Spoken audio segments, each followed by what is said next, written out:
Gaming and BS episode 106. Arg.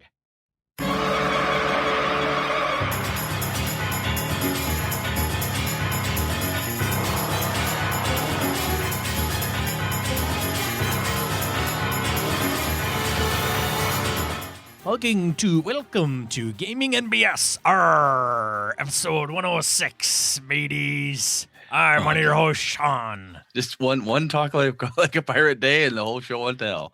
And I'm Brett. I'm here to suffer through this with the rest of you. Welcome, swab. Nice.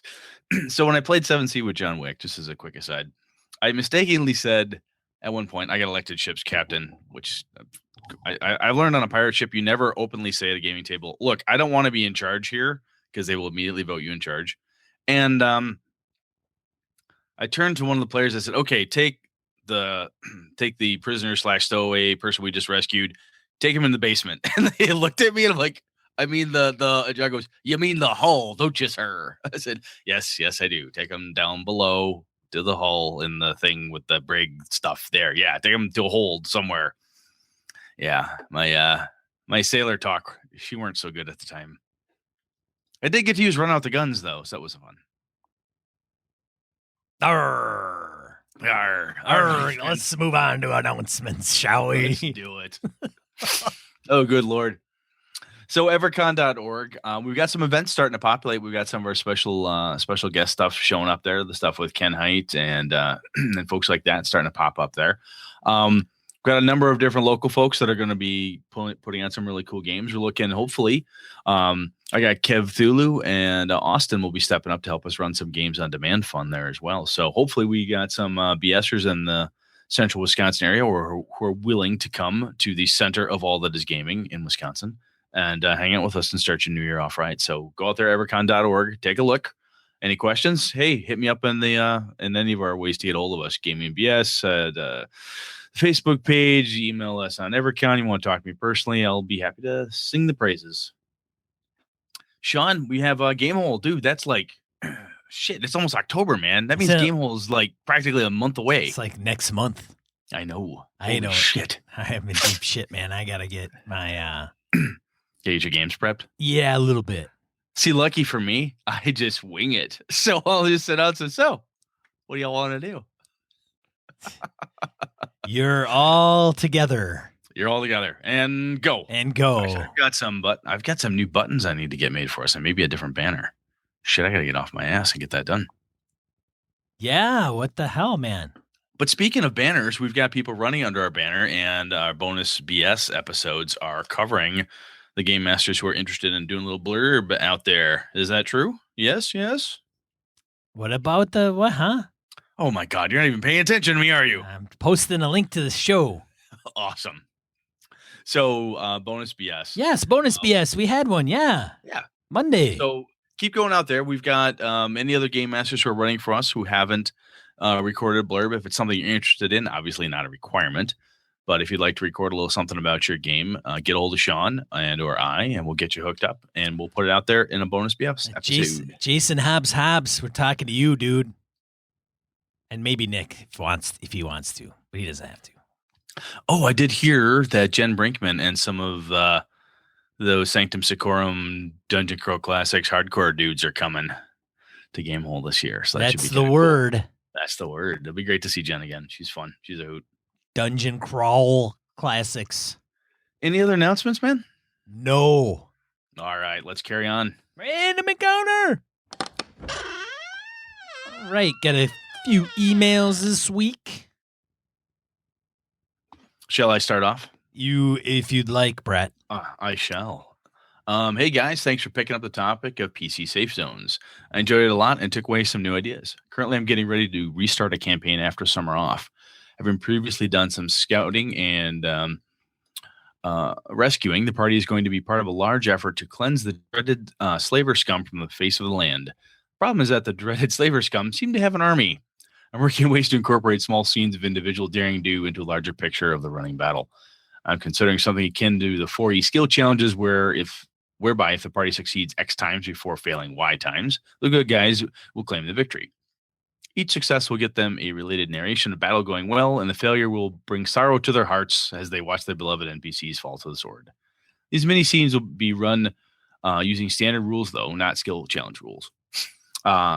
There would be like sneaking the enemy's castle to open up the gates, removing the two-headed giant from the field of battle so the regular troops can have a chance, relaying messages through orc-filled territory. While I have bits and pieces of the concept starting to congeal, I'd love to hear any BS might have to contribute to the topic. Closing the circle, so to speak, I should mention that the party is doing all this to preserve their abode and the village where it lies. Failure could be a disaster. Cheers, says Edwin. So that's pretty cool. I like that idea. Yeah. Kind of a large running battle and then different ways to narrate it without going into excruciating like Warhammer Fantasy Battle detail of die rolling and so on. Interesting. I have to noodle on this one. Yeah, I would. I would. Edwin. Ed. Mr. E. I would set up like 4 or 5. Maybe 1 per character. And then set the appropriate skill, like focus. Almost as if you could have one based around each player character for their strength. So maybe if it's a fighter, obviously it'll be fighter oriented. So if the thief has some roguey stuff to do, right, sneaky, scouty, he succeeds, then the party gets the upper hand on the next encounter. Or if he fails, he screws up, bad intel comes back, and blam, an entire regiment is destroyed. Okay. Right. And then you have those, each one have their own little focus. Maybe they impact each other's, maybe they don't impact each other's, but they impact the overall scheme of things. So yes, going to what you are going towards, Edwin, is maybe if there's a party of 5, if you get 3, then overall there is a success.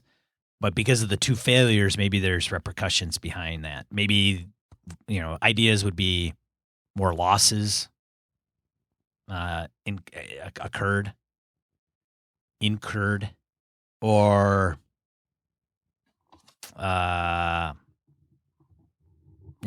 maybe more casualties. Yeah. What else? I mean, maybe you lose a front. Yeah, I mean, there's battles like that are crazy because you can. There's so many different things you can win, lose. I mean, you can take a hill, lose the hill. The keep can collapse.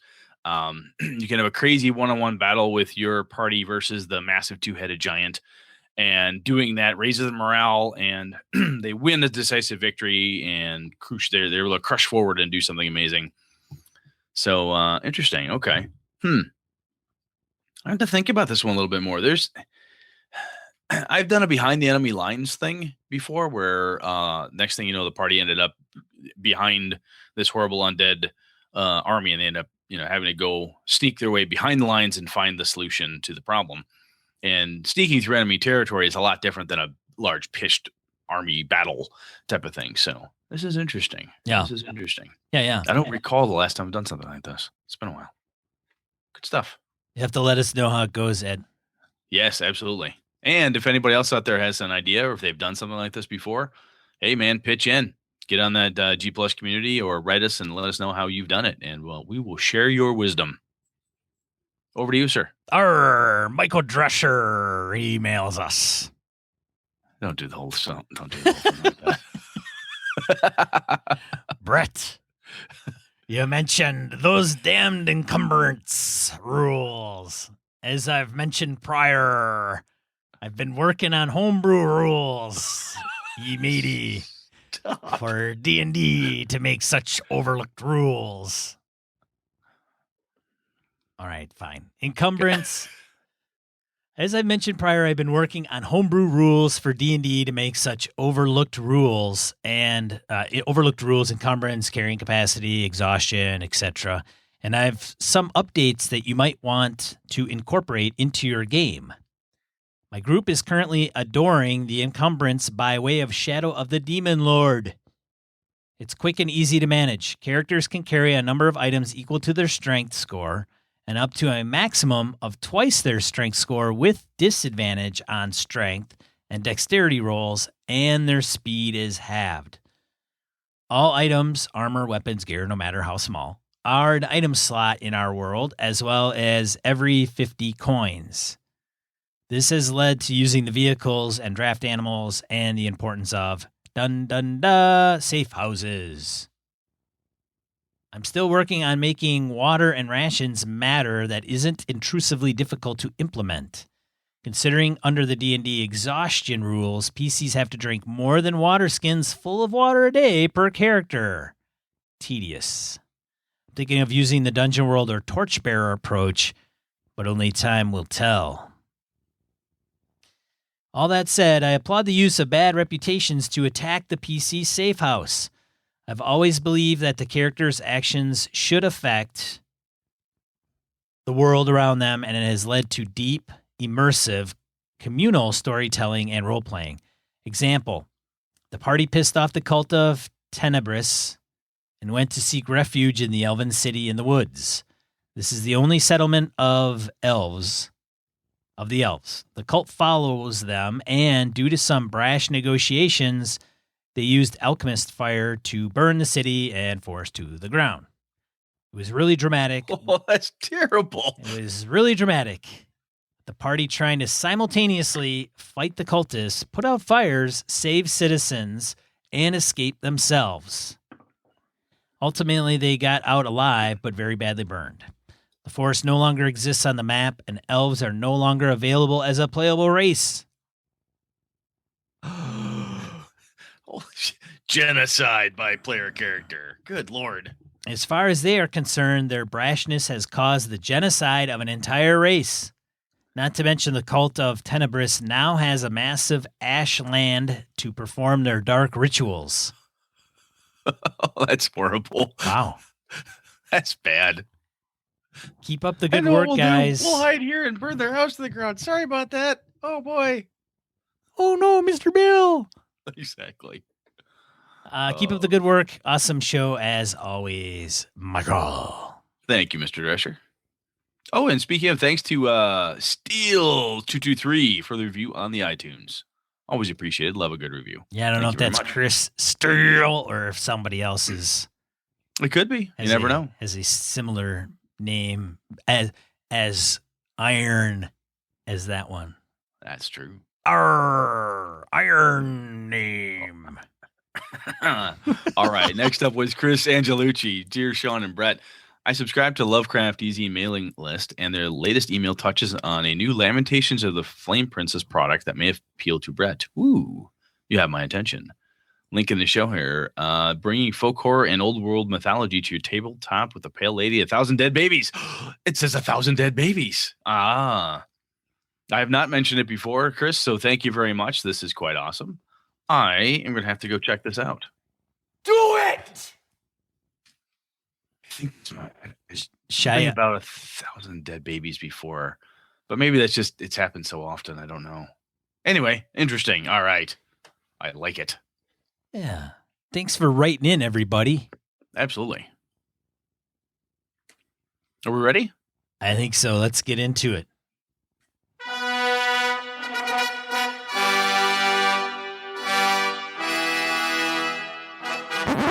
What's going on this week, Brett? So, Kev Lovecraft had a little post on his Google Plus stream about magic items and PTs. Yes. Our listeners obviously have some of the best ideas and topics that we steal from and claim them as our own. No, clearly I want to give credit where credit's due. I read this from Kevin. I was kind of debating on a couple different ideas for today's show, and I'm like, wait a minute, this is really freaking cool because it's connected directly to something that just happened in my Avalon game with Chris Nizak and a few other and Kevin. As well as Tom Flanagan and Emily. I'm waiting for the live action movie for that. That'd be fun. So Kevin had put this. It's a link from another. Anyway, it's a link to his post in the Google Plus streams. A link to a different thing. Anyway, here's the quote that got me thinking. I wonder how to reveal the properties of such items to players' characters when they discover them. Spout Lore seems like an obvious method, a la Dungeon World. But what are some other ways to justify conveying the information? Do players enjoy discovering things by trial and error based on the description and any context available? Talking about magic items, special items, those types of things. I recall back in the day, you pick up a magic item and you'd say, "Is it magical?" And my game master, Eric Schaefer, would say, "I don't know." "Is it glowing?" "Yes, it is." "Ooh, that's magical." Then we had the common joke, on a scale of 1 to 10, what would it be glowing? About a 2. Oh, sounds like a +2 sword. Hee hee hee. Thinking we're clever little high school kids. And then you find that you ring. were just doing that yesterday. What are you talking about? Mostly, yeah. You find that magic ring. What does it do? I put it on. Does nothing. I jump up and down. Right. Nothing. I leap off something. I try to jump really high. I go without food for a day. You're just desperately trying to map this thing, which you somehow determine is magical, to an effect that you know. So, Sean, we've talked about this a little bit with levels of magic and that type of thing, but there's something, it's very Grognardian, is this whole, you find a magic item. Ooh, I've identified as magic. What does it do? Well, it seems to have some necromantic yet enchantment and some abjuration. You're like, okay, it's a dagger. What the fuck do I do with this thing? So, Sean, when you're playing, do you have any of those memories? I guess let's start with there. Do you have any of those memories where you find that magic item, and then you hop around like a fool trying to use this Qual's feather token to figure out what it does? Or have you had any of those memories? I laugh because I have, Brett, and it isn't wholly dissimilar, but it was a little longer than just yesterday. A little longer than just yesterday? Yes. Yeah. Well, So I have had those. I'm bringing the fun back, man. That's what I'm doing. Bringing fun back. Hey, oh. Now, I did in one campaign have a master list of everything that somebody would come across, and that I kept track of, right? Okay, so they found an item, and if they didn't identify it, they didn't know what it did. And I would kind of keep track of that. Who has it? What does it do? What page is it on? So when they determine, well, I'm going to try to use it, and they do use it, maybe there's a DC, if it's a DC-based game, to understand how to use it maybe one time or whatever it is, and they roll, and they flip the trigger, and it goes off and works, then great. And then if that's got a charge to it, I mark off the charges. Actually, that's what I did too. If they identified it, but not to the point of knowing how many charges it have left or whatever, I would keep track of that. So when they whipped it out and went, I do this, and nothing happens. And it's like, oh, hey, it's all out of charges. I remember distinctly it being kind of fun to a point to try to, mess around, try to figure out what the sword does. I hack at a shield. Does it cut the shield in half? I try to stick it through a rock. What does that do? I use this arrow, kind of. Well, I don't want to waste the arrow. I try to shoot an arrow with this bow or whatever. I throw this rock at something, see if it explodes. There is a point, though, where the players are like, okay, how long do I have to dance around like a monkey throwing things around until somebody just tells me what the fuck this magic item does? I just see a montage, right? A montage. Shoot, play the Benny Hill song, whatever, yakety sax. Oh, yeah.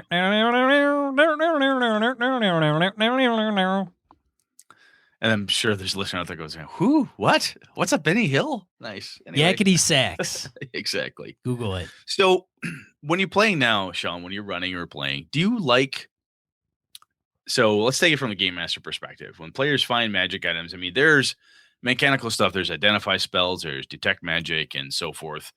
And there's the, hey, I'll just pick up the sword and wander around and hit stuff with it and say, hey, by the way, this is that sword I picked up that detected magic, Sean. Tell me how much damage I'm doing. Tell me if I get any bonuses on this. Well, there's only a couple. There's like one huge major thing wrong with that whole scenario. Yeah. I don't. Well, Sean giving out magic items. I don't give players magic items, man. You're right. So let's say, were you to do such a crazy thing? Oh, that does sound crazy. It does sound crazy. GMs give out magic items? That's nuts. I don't know what that's about. It should be something to strive for. Because if you give it to them, then shit, like stuff's over with then. Exactly. All right. Hypothetically, I got it. Hypothetically speaking, do you make your players kind of use the mechanics where they can, and then after that, it's just kind of screw around until they figure it out? Or, I mean, is that I think there's two camps that I can appreciate. One is you just tell them what the hell it is and what it does. After they either spend identify or whatever it is it takes to figure it out. But they've got to do something. There's no, I pick it up. What is it? Oh, that's a wand of wonder. You expect them to expend some sort of a spell resource or something to gain knowledge. Arcana check. Okay. All right. They got to do something. Not just going to tell them. It's not picking up a sword. All right. Well, it's not as intuitive as picking up a tool that is, this is a hammer or this is a screwdriver. This screws in. Got it. Right? So if they pick up a rod, staff, or wand, that's what it is, but none of it, could be anything. Could be a stick. That's true. I remember I was at Gen Con ages back. I was at a seminar Eric Wujcik gave. Guy who wrote TMNT and Other Strangeness and the Amber Dice List and so on. And he was talking about a D&D game that he had run forever, and the players had encountered a gun. And he described the gun as a series of like one long cylinder with another kind of a cylinder-like handle and another series of cylinders with some sort of a protrusion. And the way he described it, oh yeah, that is a gun. But he kind of went out of his way to never tell them exactly what it was because they wouldn't know what a gun was. Ha ha ha. So right. Obfuscate this. But there is, I honestly, so from my perspective as a game master, I have done the thing like, look, you find, depending on the pace of the game, how things are rolling, I rarely, if ever, tell the players, you pick it, oh, it's a +1 sword. Oh, that's a ring of feather falling. It may have an inscription or may have a thing to it, but I don't recall the last time I didn't make them spend some sort of a resource, either time, effort, skill checks, spells, something to figure it out. Even if I didn't have a very clear-cut mechanic, or if the identify spell for the game system was a little vague, I still made them do something to figure it out. I never just gave it to them. Yeah, I think that is similar. I don't think I've ever given it to somebody and then back in the day, maybe. Oh, here, you want a magic missiles, 20 charges, have fun. Exactly. Usually it's some kind of identify. They got to do some research. And then, if it's even when we did, what is it? The Lost Shrine of Tomashan, which is, I think there's a minor artifact in, if I'm not mistaken. Okay. Hey, spoilers. Spoilers. Oh, crap. Oh man, I just got that. We're just going through like half of it. Great, there's an artifact in it. Wah, wah. Even then, I think we wrote down all the powers. Like, okay, this is what it does. Okay, and then just started writing them down in a list. I would never do that now. Remember artifacts in First Ed? Total aside here. In First Ed, D&D, and the Monster Manual had blanks. All your artifacts had blanks. They could do different things. It depended on what you wanted them to do as a game master. After that second edition and so forth, it was set like the Hand of Vecna does this, the Eye of Vecna does this, or the Rod of Lordly Might does this. But First Ed in the back of the old DMG, it would have it and it would say blank, blank, blank, blank, blank. And then there's a list of things you could choose from, but it was always a little bit different. Everybody's artifact could have a little different flavor. I think a lot of that was just, there needs to be more danger in that stuff. Well, you talk about this before is the wonderment or the, oh my God, this is really cool. Yeah, it's cool until you blow your face off. Exactly.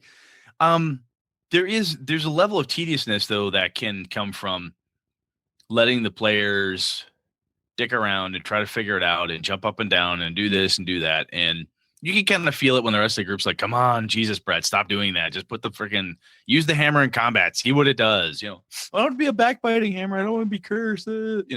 Yeah. Which is always fun. So I think there could be some bookkeeping involved. If you don't have a mage, you don't have a cleric, you don't have any spellcaster or a bard who knows shit about this particular blade, and you use it in combat, and the game master says, okay, how much damage did you do? If I want to be super secret, you roll your D8, add your strength, and say, hey, look, I got 15 points of damage. Okay, good. And I write down 20. I just don't tell him I wrote down 20 because it's a really cool +5 blade. I just don't tell him that. Well, and that's bookkeeping on my side. Yeah. that's why it's kind of like, I don't want to do that crap. So just here, you metagame it. Here, it's got 20 charges, it's +2 or whatever it is. All right, fine, cool. The cool, I think you need to do something to make people get. This is where we've talked about this before. We had our Bard episode back in the day when Phil and Chris challenged us on the Bards. And if you don't remember what episode that is, you start at 1, you work your way forward, so you can fully appreciate and understand the Bard episode. But the Spout Lore concept that Kevin's post alluded to is straight out of Dungeon World. I apologize, I can't remember where exactly Kevin had copied the post from us. I figured that out. I'll post it. Anyhow, the Spout Lore concept, Dungeon World, is you can say a thing that's essentially true, right? Oh, this sword was from the Dwarven King Kragnor, from the Great Iron Mountains. Oh, okay. It allows you to take and add something interesting to the weapon or to the artifact or whatever it happens to be.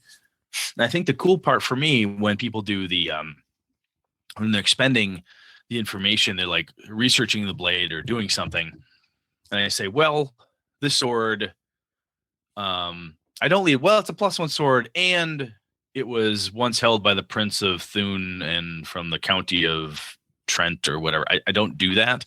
I lead with some of the backstory first. I lead with some of the coolness up front. So if it was a blade that was held by the Prince of Thun, and that's a thing that people, Thun, that's a principality that's long been abandoned. That was, the great traders from Thun or whatever the case is. Yes, it was held by the Prince of Thun during the battle in the county of Trent. Oh my gosh, this sounds amazing. And suddenly that +1 sword is a really cool thing because it has provenance, it has history, it has something to tie it to the world. Dungeon Crawl Classics talks about this a little bit, right? Your magic items shouldn't just be run-of-the-mill. They should have a connection to something. Even something as quote-unquote paltry as a +1 weapon in a D&D, adding that flavor to it makes it cool. So what I've often done with my bards, especially to give flavor to them when they're trying to do a lore spouting, digging into it, or even a mage, someone who does an arcana check, and they do some kind of a resource spend, arcana check, magic or whatever it is. Say they don't roll so well, say they don't quite get it all. I always give them something like that to make it seem like a really cool thing. I think that's fun. You're nodding. You like that? Yeah, man. That's good stuff. So I think where it kind of breaks, though, is when you have what the old schoolers used to call the Monty Hall campaign, where it's just too much stuff, where you had like bushel baskets full of, +1 broadswords or whatever your problem was. Sometimes having in a high magic game where, +1 weapons, whatever, you just don't care about those. I remember playing like that back in high school and even early college. You didn't bother with copper pieces. You didn't bother with gold. You only picked up platinum and gems because what did you need the rest of that crap for? Oh, it's a +2 sword. I have 3 of those back home in my safe house. I don't need this anymore. Very high, crazy levels. I don't think 14-year-old Sean games would age very well. No, holy crap. No, dude. I found some character sheets from back in the day that I just kept for nostalgia purposes. Looked at it, oh my god, this guy's a monster. I would never let anybody play this character. This thing's a beast. What? How? It's only 3rd level. How is this possible? Yeah. For those of you that don't know the reference of Monty Hall, because you haven't been around since the late 60s, I think is when it was on TV. It's from 70s, yeah. It's from Let's Make a Deal, and you'd pick what's behind door number 1, what's behind door number 2, and it would just be stuff. Like if you picked the wrong door, there was nothing. Or it could be just gobs of craziness, like 1,000 cans of tuna fish or something insane. I don't even remember. I'm pulling it out of my pocket. I have no idea. I don't even know. I don't even remember the premise of the damn game. Neither do I. It's like 3 doors. I don't know. I think there's something interesting though around when there's a certain point though. I think that trial and error can be really interesting in a game when they find something. Oh, this is the blade that was held by the Prince of Thun during the Battle of Trent is when it was lost. Oh, that's cool. Looks like a +1 sword. Okay, that's kind of cool. And then sometimes you withhold a little something. Well, they didn't figure it all out. They know there's another level of something. Oh, it has an abjuration. That just has to do with the +1 or something. Or they've not figured it out. And they're like just trying to use it in combat. They're waving the wand around, trying to figure out what it does when the dragon attacks. We got nothing left. Let's pull out that wand and see what it does. You guys got a command word on it. We've been terrified to use it. There's something really, it's kind of it's very old school OSR grognardy, but there's something that can be really fun depending on the game you're playing to have that trial and error just based on different descriptions and thoughts. Like, I really think this is a wand of magic missiles. I just don't want to use it quite yet because I'm not sure. There's something that could be kind of cool about that. You agree, or what do you think? I do think that it should be mysterious and wonder filled. That's why I think like DCC comes into play and is really kind of awesome because, futzing around with magic, unless it's like high magic and it's more high magic is substituted more for technology in the world, like Eberron, I think that crazy stuff can happen. That's another thing I like about 5e with the attunement rules for magic items and such. You can't have. I think basically what that does when I read those and I looked at them, like, oh, this is a really good mechanic or concept to help me stop somebody from having 6 orbs of disintegration and 7 of this and 18 of that. You don't have the capacity, or it takes time. Again, it's a resource spend. You've got to do something to earn the ability to utilize this item or whatever it is. And I think it even goes beyond magic items. Even when you're playing an investigative game, like a Call of Cthulhu or a horror game or any investigative style game, people are going to find stuff and they're not going to know what to do with it. And a lot of times in those games, you don't have the luxury of a identify spell or something. You're taking stuff like in the Trail of Cthulhu game. You guys found this really weird black oily crap. And you're like, okay, I know a guy who works in the morgue. Maybe he knows something. And you're kind of desperately trying to figure out what it is. And that makes the stuff not only my hope is it makes it a little eerie and creepy and a little more terrifying. No one can figure out what it is. It looks like it's alive. It's mutating, causing problems. But in those types of stories that we're telling at the table, those types of things, that trial and error, the whole slowly unraveling and pulling clues together and figuring out what this thing does, that's part of the entire game. It's nothing as mundane as, oh, I found a magic sword in this dungeon. I wonder what it is, and then it happens to be from the Prince of Thune. Great, that's a neat little aside. Maybe it'll come into something later. The whole concept around this game I'm running is there's stuff that needs to be unraveled, and there's items or poisons or liquids or something that you have to tear apart. And I think in those types of games, the discovering and the sorting things out, that's part of the fun for those types of games. And it shouldn't be as simple as, oh, I took it to a sage and the sage / librarian / doctor goes, oh, this is the blood of Tsathogawa, and that's easy to figure. It shouldn't be that simple. Well, I think it depends on the feel you're going for. That's a good point. Yeah, if you want it to be mysterious, then i.e. it should be mysterious. If you want it to be offhanded, like, oh, that's the blood of a dying, those are the tears of a dying angel. Of course, that's what that is. Yeah, Okay. Something rare. Okay. Maybe you're not going to be able to figure it out when you're romping around the wilderness. Maybe you got to get to a library, and maybe it's a specific library. Like talking about driving the train. Here's a great magic item. Y'all can't use it till you get to this library. You got to go to this library. You cannot go to any other library. Talk about how it looks like you guys, if you want to use that thing, you're going to have to head over to here. Well, what's there? Well, that's Blind Simon, master of ancient lore. You don't talk to Blind Simon, you can't get shit. Fine, we're going to Blind Simon's library. See how easy it is, Brett, to just move things along within the D&D realm? You don't even have to railroad them. You put things in front of them that they always have a choice, Brett. Get on the train or get off the train. That's right. They think you get a choice. You can go and figure it out. And the great library of Sharn, because that's where the one tome that may actually have this. You can go to other libraries, but you're not going to find what you're looking for in those other libraries. Or you could even do it. Cool. Could even do it and then realize, the answer's not there. You got to go to the great library. There you go. See, that's cool when it's big stuff, right? Those investigative games, or it's an artifact level thing. It's an eye from a horrible lich. You're like, oh, I wonder if this comes off of Vecna, and you don't, or whatever it is, and you're poking around trying to figure that out.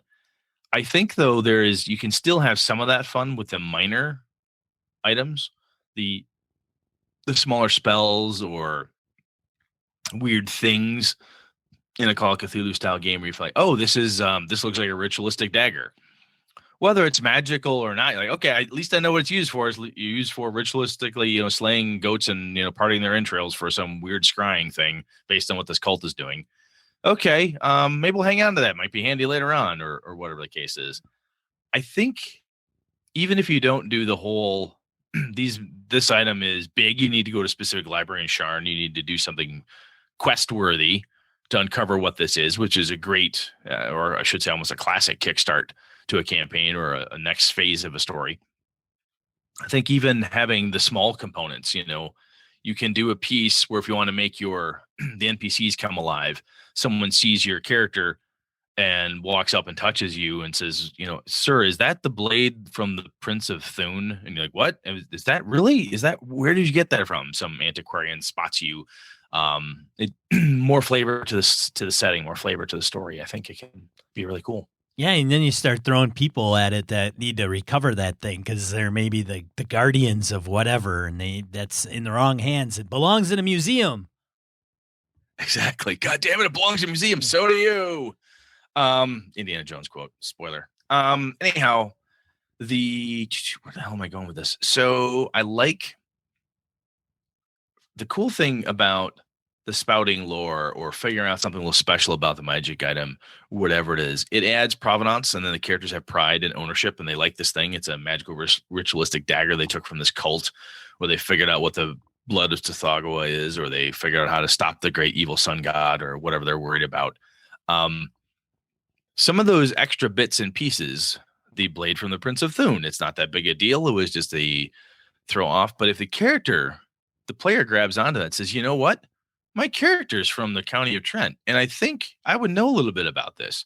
And he pokes you and he says, hey, what about this? Angela says, yeah, that's right. My family was involved in that war too. And next thing you know, Sean and Angela are talking about, hey, what do we do? How do we do this? And by picking up those pieces, if the players have found something that's interesting, you can build a campaign or a side quest or a mini story all around this silly little castaway idea you had for the broadsword of the Prince of Thune. It's only a +1 weapon as far in D&D parlance, but it suddenly becomes this really cool thing and a tie to something. And maybe it has to do with the fact that blade, without the blade, the prince could never attain the throne because it's required for some crazy ritual or whatever. You had none of these ideas beforehand, but the players are feeding you all this great stuff. And by having them come through and figure out information and justify their, like, hey, I'm really interested in this. I'm digging into a library. I'm casting spells. I'm figuring this stuff out. They get these cool rewards that come from all that expenditure of their resources. But Sean doesn't give away magic items, so this is all hypothetical. That's right. In Brett's game, if you want to have fun in Brett's game, Snooze Fest. Nice. Obviously, it takes place with some guy in the Prince of Thune. Maybe it does. Or Thune is a theme here. Could be.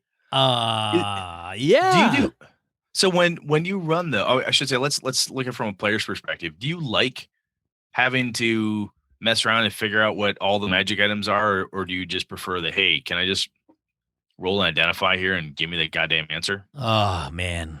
I'm torn on that sometimes. I really am. There's times where most of the times I just err on the side of, here it is. This is what it does. Look it up in the PHB. Congratulations. It's just as easier to manage. Most players are going to want to use it. I think it just comes in from the days when growing up was just, we knew what it was.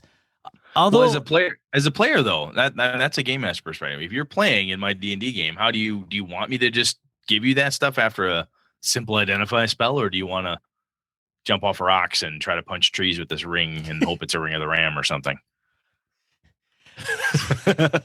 I don't even know if I'd play that out unless I was really like bored.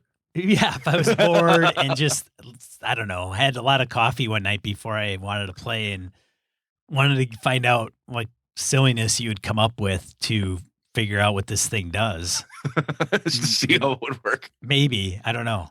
But otherwise, there's always kind of a campaign that I have in mind where I would like to get nice and dirty and gritty, like encumbrance kind of matters because you're going to run into those issues, right? It becomes a story plot device.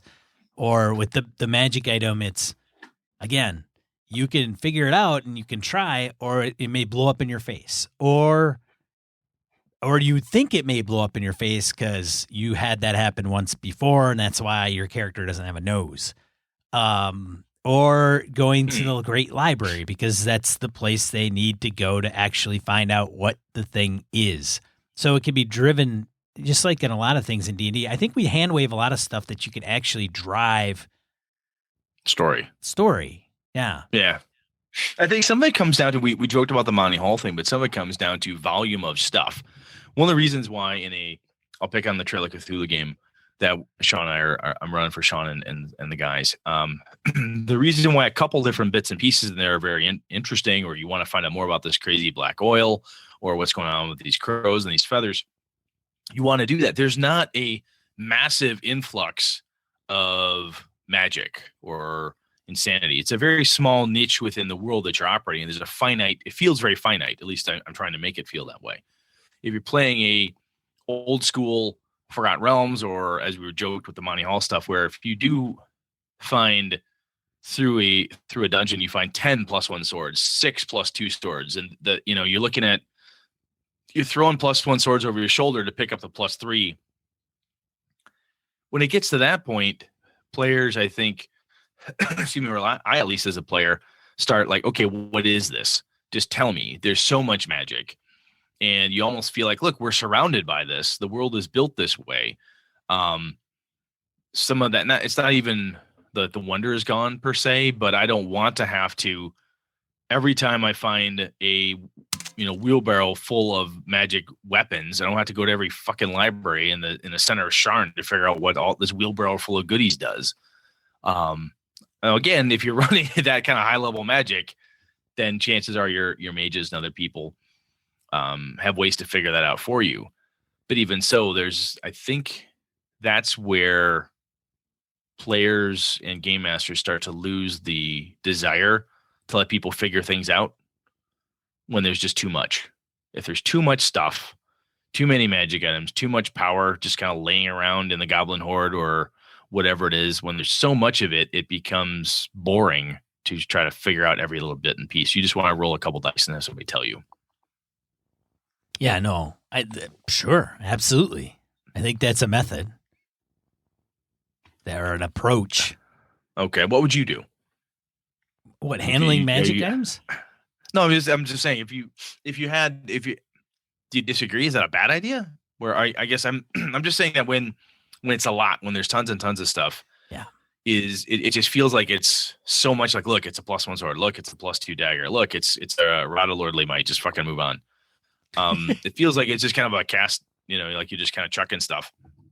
Yeah, I don't want to play in that game. That's not a game. Neither do I. I don't really want to run that game either. It's just not. It's not my. Like, again, I'm not like, it doesn't age well. I'm not 14. That's true. The goofiness that was what made it fun. I just don't think that I would want to run that game anymore. I don't know why. I don't know. It's just, if you got a magic item, it's going to be unique. I mean, right now I'm like 9th level. I think Doc's given me like maybe 3. And you appreciate the hell out of them because you don't have that many. Yeah, I do. Even though they're kind of a more curse than benefit. I mean, there's benefits to it, but it's like, I'm casting Fireball and now my character is afraid of fire. Like, lovely. That's great. But I can cast Cone of Cold. Oh, so I got that going for me. Which, yeah, well, right. Yeah. Well, I'll tell you what, though. I mean, the other piece here that this kind of hit me, I think, is we touched on the bards, right? So one of the things that is kind of cool is that now in first ed, there were no secondary skills really. There was no history knowledge, but you got that in the God, I think in the Dungeoneers Survival Guide, Wilderness Survival Guide, that type of stuff has started to creep in there, and in second edition had more and more. But now we have things like Spout Lore from Dungeon World. We have Arcana and other cool things. Pathfinder's got tons of skills. A lot of them really good games out there. Some really, really good skills and so on.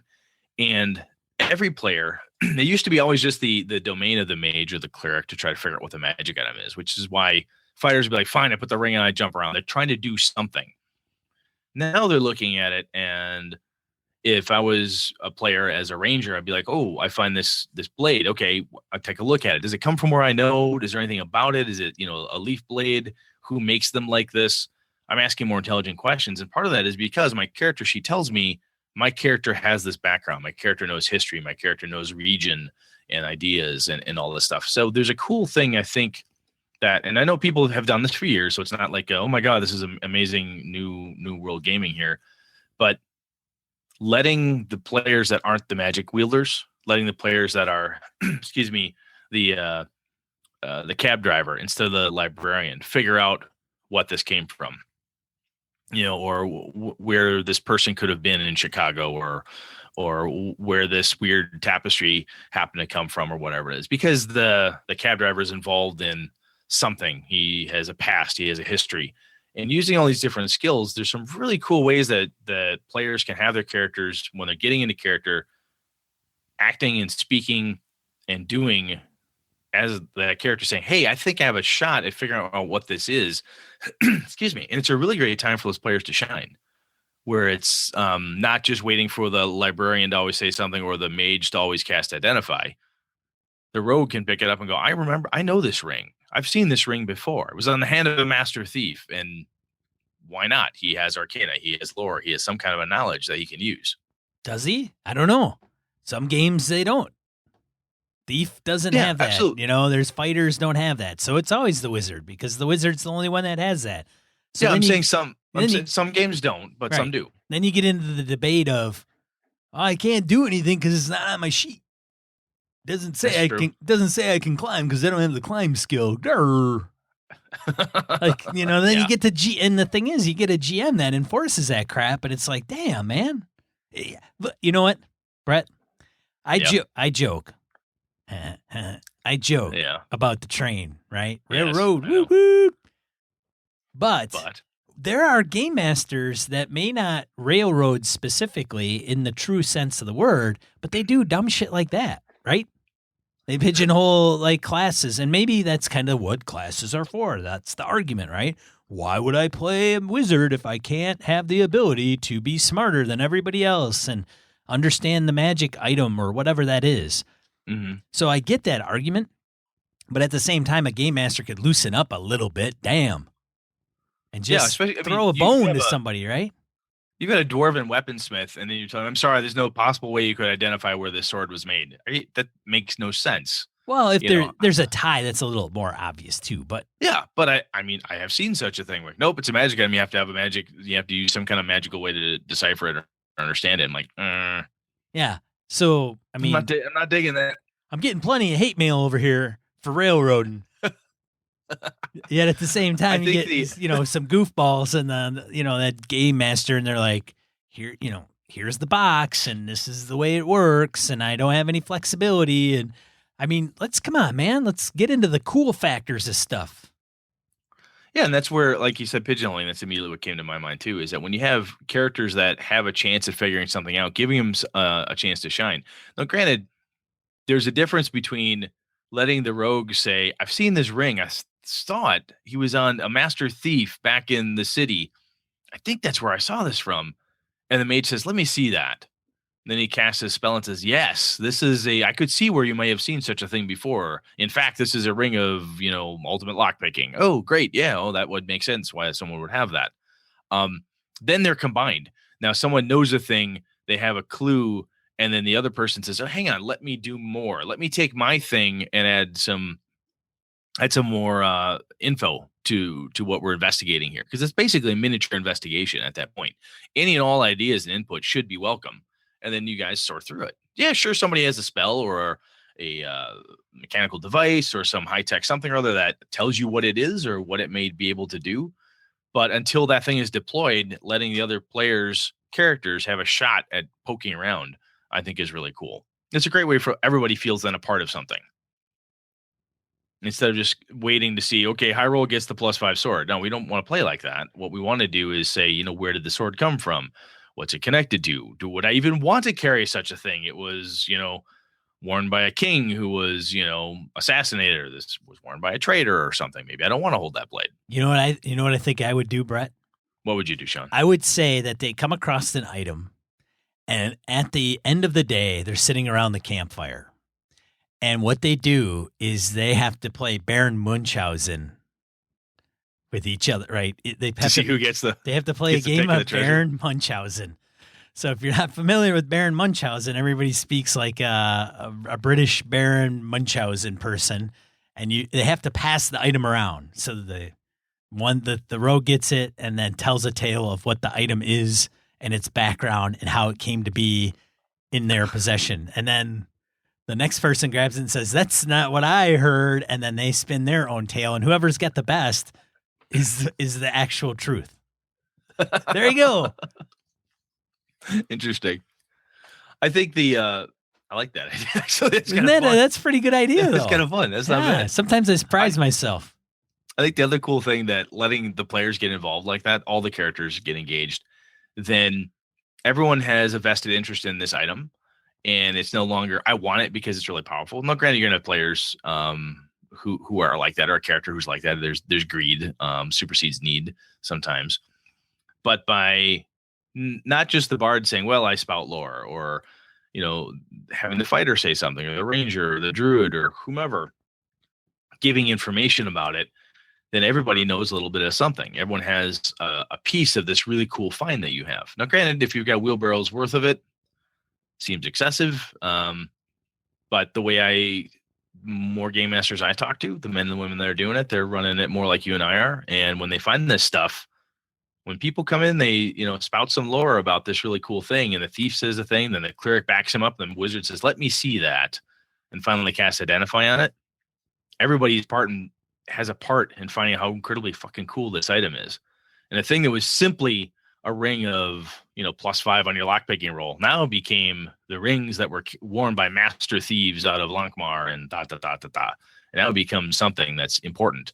And it's very clearly you would hand this to the thief and say, yes, you should have this thing, or whatever it is. So I think there's a lot of cool to that.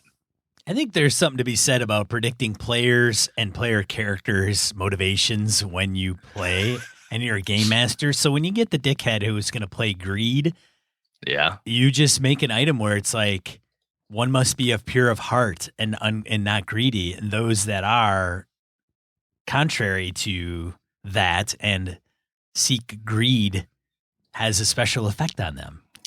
Well, that was the old alignment-based magic items, right? Sure. Yeah. Yeah. Sorry, it's lawful good. Your cat will pick it up, blow your arm off. Right. Type of thing. Not good. Cool. Anyway, that's what I had, man. I just want to kind of talk through that a little bit. I figured you kind of did it the way I did it, but I was just curious. And I'm also curious, as always, what the listeners have to say too, because we touched on a bunch of different bits and pieces with characters doing different things, thrown in part and parcel here. There's still some fun in figuring out what the thing is. And I think sometimes rushing to the end isn't necessarily a good idea. Kind of like we talked a little bit with the jailbreak, starting imprisoned again. Don't remember what episode it is. Start at one, work forward. There's some cool stuff in working through that piece of the adventure, identifying the thing, investigating the icky black oil that seems to be corrupting people, as opposed to someone just going, "Oh, that's this." There's something really cool about that. So anyway, if you got better ideas or anything like that, let us know. All right, let's get into die roll. 2 to 4 miscellaneous points of gaming and geekery you want to bring your attention. Brett's got 3. I've got 3. Got a couple from the listeners. Brett. Yes. So I've heard about this before, and so I saw this. I'm like, oh yeah, that's right. And it always it's creepy, but there's always something gameable, right? So basically, there are over 200 bodies on Mount Everest, and they're used as landmarks. What?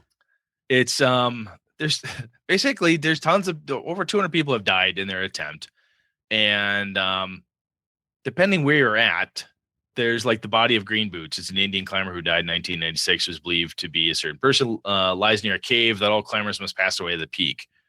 Serves as a waypoint marker that climbers use to gauge how near they are to the summit.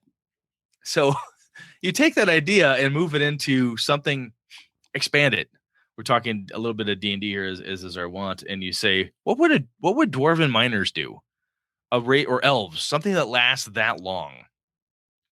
And in the Great Dwarven City, where they'd be like, perhaps their ritual is the dead lie where they lie, especially after a battle, or you don't take a dwarven miner where he keeled over. You leave him there because otherwise you disrupt his ghost. You walk by. That's where Iron Boots died, pulling the last gem out of this part of the mine, and you just keep going. When you see Iron Boots' corpse or his bones or what's left of his iron boots, you're only a quarter mile from the entrance. There's something really, again, to that we just talked about with like the magic item component. There's something flavorful that can come from that from a world perspective. The other one I have is that some astronomers just dug up a 30-ton meteorite in Argentina. I read that and I thought, yeah, nothing bad could happen from this. There's no way that the color out of space or any other horrible Lovecraftian evil could happen from this. So yeah, anyway, there's just one more plot idea for your Delta Green game. And the last one I have is the Blood Shadows RPG, Fantasy Noir RPG, 3rd edition is out. It's on drive-thru. I remember Blood Shadows when it first came out. I never got into it. It's one of those games I looked at and went, oh, that could be interesting, but I never got into it. And it's only $14.95, $15. That's not a bad price. I might have to pick that up. But anyway, I know that there are some gamers out there who have played this type of thing, so I want to call it out. Sean, back to you, sir. All right. First one, Mage Crammer. It's a new Mage Crammer? Mage Crammer. Okay. Is a new and exciting role-playing game from Druids of the Shore. Not Wizards of the Coast. Druids of the Shore. Druids of the Shore. That fuses the genre of fantasy and science fiction into a new kind of play experience unlike anything else you've ever seen since 1989. This looks a lot. Yeah, basically this is like Spelljammer. Yeah, it's a weird hack of Spelljammer. Yeah. Check it out. Interesting. It's making its rounds. I see that. 10 lessons from real-life revolutions that fictional dystopias ignore. That's on IO9. Good gaming stuff there that you may want to check out. Oh, yeah. Those guys, that website's always got some cool stuff. My last one, conceptships.blogspot.com to get your spaceship fix. So if you're running like Traveler, some other science fiction game, and you need some ideas on ships or ship art, check out that link in the show notes. There's some cool ones there. That is some nice looking stuff. Yeah. And we had a couple from our listeners. Joseph Fitz pointed us about some Ewoks for D&D 5e. Link in the show notes. Oh, is that a character race? It looks like it. Looks like it. D&D 5e. Wait a minute. Oh, yeah. Ewoks for D&D? Yeah, looks like it. Little Ewoks for D&D. Anyway, take a look at that. They're Ewoks, man. I just figured our little Ewok Wayne, he's been kind of pissing and moaning because we stopped playing Star Wars. He's a little cranky about that. But now we might actually be able to get him to play some D&D because he can play an Ewok. I think Wayne's recovering. I think he's been recovering? Yeah, he's been recovering his he's going through 12 steps. There you go. Yeah. He's just down to drink. He's just back. He's just down to drinking now. He quit. He quit everything else. Yeah, he gave up the blow and meth. Exactly. I'll do it. Jim Fitzpatrick also pointed us to 6 tips for side quest design. Some pretty cool stuff. And yeah, I sense a show topic in the making. Probably catch that up in about episode 108 or so. So yeah, that's something coming. But yeah, thank you to Joseph Fitz, Jim Patrick. And again, thank you to Kevin Lovecraft for calling my attention to this idea about magic item discovery and properties and so forth. So yeah, there we go. Anything else, Sean? No, but The sponsor for the show, GameholeCon.com. Check it out. Yeah. Gaming convention coming to November. If you haven't heard from episode whatever to now. Like episode 1 till now. I think Yeah. we talk about this every year. Yeah, make sure you go to GameholeCon.com for more information. It's a gaming convention here in Madison, Wisconsin. We'd love to see you there. Brett and I will be in full force, along with some of our fellow friends and game masters and friends of the show, community members. And Absolutely. if you can't make it, we understand. Just put it on the calendar for next year. And if you can't make it next year, put it on the year for the year after that. If you can't make it there, dude, get it done, man. That's what we're going to. There you go. Brett just said it. Get it done. Like, well, all right then. Well, there we go. Cool. What are we talking about next week, Brett? Next week, we're going to talk about evil games. Talking about games that curse you? No. About running games when the purpose is being evil or acting evil or that whole I want to run a chaotic evil party type of thing. Oh, We're God. talk about that. That's going to be a short show. Oh, it's going to be a short show. Sean's answer is fuck that. Chaotic evil games. Whoever wins the battle between each other wins. Exactly. Anyway, we're going to talk about evil games. We'll try to put a little finer point on it than what we had here. So anyway, cool. That's about it, man. Well, excellent. That's all I have to say for this week. Having said that, I'm one of your hosts, Sean. And I'm Brett. Good night. Good game and all. Gaming and BS produced with the help from the following patrons: Christian Sexy Voice Serrano, Kevin Lovecraft, Joe Swick, Brett's Biggest Fan, Steve Day, Jeff Rademacher, Boris DeGarry, Mark Anthony Benedetti, Bruce Cunnington, Eric Jeppesen, Andy Hall, Misdirected Mark Productions, Sean Nicholson, Tim Jensen, Chris Steele, Old School DM, Knights of the Night Crew, Palladian, Jason the Beard Blaylock, Remy Bilodeau, Jason Hobbs, Mirko Froelich, Wayne Lumrunner Humfleet, James Carpio, Not Caprio, Mark Tasaka, Tony Baker, Not So Pure Mongrel, Lord Tentacle, Brett Pazinski, Corey Johnston, Tim Shorts, Eric Tankar, and Brandon Barnes. Consider becoming a patron. For the cost of a coffee shop coffee, you can support the show for an entire month. Whoa.